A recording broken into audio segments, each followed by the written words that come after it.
6 p.m. Pakistan Standard Time. Assalamu alaikum. This is Radio Pakistan. The news read by Hassan Gilani.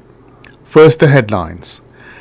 Prime Minister has directed to take effective measures for supply of electricity to consumers in summer season. Finance Minister says government is determined to set economic trajectory on a positive track through reforms in various sectors. Army Chief says stability, security and peace in Afghanistan remains fundamental to our security. Third batch of 97 Pakistanis has arrived home from Sudan by PAF plane. Embassies of Iran and Saudi Arabia are to be reopened within days in Riyadh and Tehran. Second one-day international of 5-match series between Pakistan and New Zealand is underway in Rawalpindi. And now the news in detail. Prime Minister Shehbaz Sharif has directed to take effective measures for supply of electricity in upcoming summer season. He said this during a meeting with Minister for Power Division Khurram Dastagir, who called on him in Lahore today. During the meeting, the Minister for Power Division briefed the Prime Minister about the ongoing projects in power sector. The Prime Minister directed to complete work on the new transmission line at the earliest to facilitate consumers in this summer season. Minister for Finance Senator Muhammad Ishaq Dar has said the government is determined to set the economy on a positive trajectory through introducing reforms in various sectors in order to achieve economic stability and growth. While chairing the meeting of Reforms and Resource Mobilization Commission in Islamabad today, the Finance Minister highlighted the current economic and financial outlook of the country. The Finance Minister appreciated the efforts of the Commission in reorganizing issues and challenges in the existing taxation system. Government of Japan has announced the 2023 spring conferment of decorations for former Ambassador of Pakistan to Japan, Imtiaz Ahmed, in recognition of his contribution to strengthen bilateral relations and promote friendship between the two countries. In a statement, Japan Embassy in Islamabad said the former envoy will be decorated with the Order of the Rising Sun Gold and Silver Star. Imtiaz Ahmed had served as diplomat in Japan 4 times for more than 16 years and held almost every position from young diplomat to an ambassador in Japan. Army Chief General Syed Asim Munir has said loyalty to Pakistan and commitment to the Constitution role is the foremost priority of the Armed Forces of Pakistan. Addressing the passing out parade of 147th PMA Long Course in Kakul today, he said, Armed Forces of Pakistan have the will and capability to protect the sovereignty and territorial integrity of the motherland. He assured the people of Pakistan that the Armed Forces will never hesitate in rendering any and every sacrifice necessary for the defense of our sacred motherland. Syed Asim Munir said that there is a dire need to identify the exposed and hidden enemies. He said, in this regard, there must be a difference between reality and deception. He said our enemies are hell-bent upon driving a wedge between its people and armed forces. He said we will ensure that the bond between armed forces and people of Pakistan is preserved and further solidified.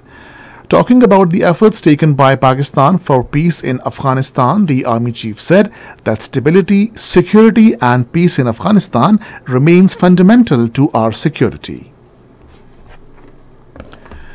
Cadets from 13th Mujahid Corps, 66th Integrated Corps, 6th Basic Military Training Course and 21st Lady Cadet Corps also passed out today. Cadets from Palestine, Bahrain, Iraq, Qatar and Sri Lanka were among those who passed out today. Army Chief General Syed Asim Munir was the chief guest on the occasion. He reviewed the parade and gave awards to distinguished cadets.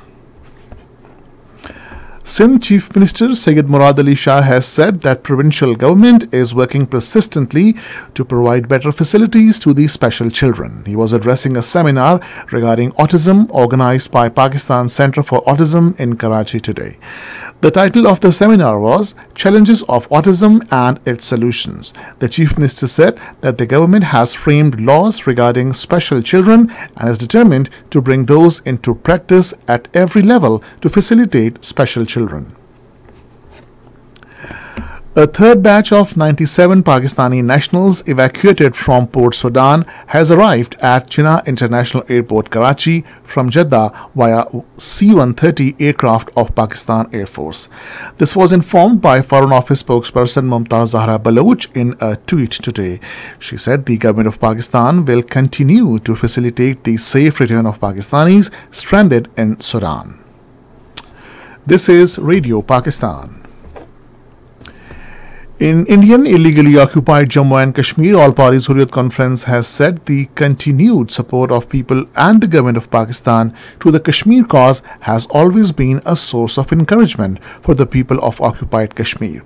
In their statements issued in Srinagar and Jammu, the APHC leaders, including Ghulam Muhammad Khan Sopuri, Sayyid Bashir Andarabi, Khwaja Firdaus, Zamruda Habib, Yasmin Raja, Khadim Hussain, Sayyid Sibte Shabir Qumi, and Muhammad Aqib welcomed the statement of Pakistan Prime Minister Shehbaz Sharif in which he called for the resolution of Kashmir dispute.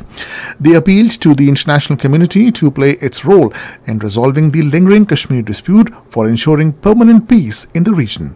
In a statement issued in Srinagar, APHC leader Farida Behenji said that Narendra Modi-led fascist Indian government's move to host the G20 meeting in Srinagar was aimed at misleading the world community about the grim human rights situation of occupied Kashmir. In Sudan, the fighting between army and a rival paramilitary force continued despite the announcement of a 72-hour ceasefire extension yesterday.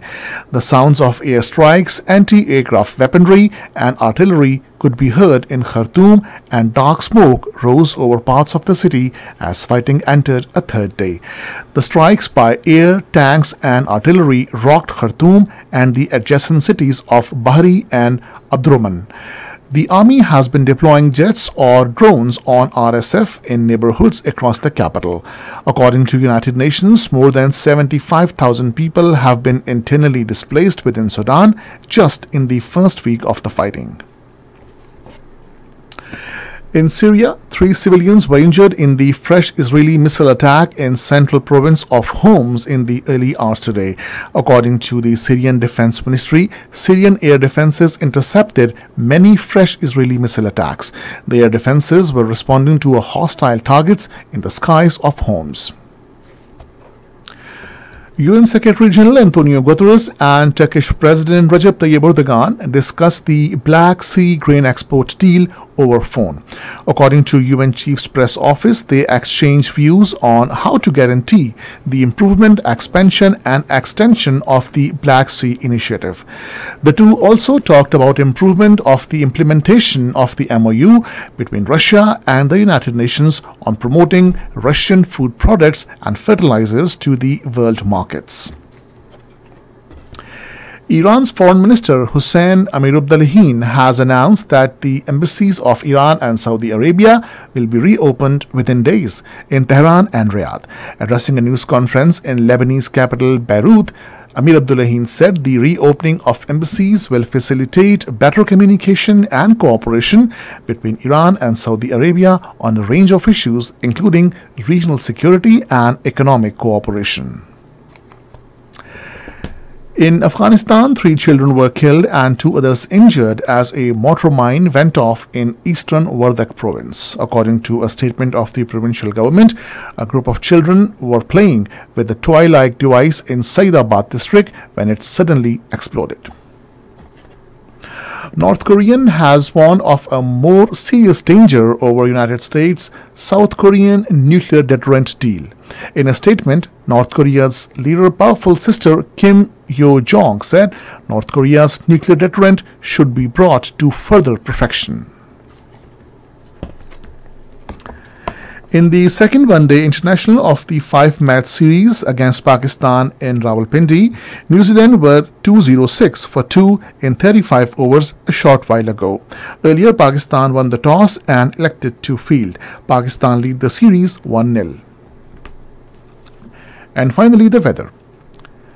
A westerly wave is present over central and southern parts of the country. Rain, wind with thunderstorm is expected in northeast South Balochistan, Sindh, central South Punjab, Kashmir and adjoining areas during the next 12 hours. Isolated heavy rain and hailstorm is likely to occur in northeast Balochistan during the period.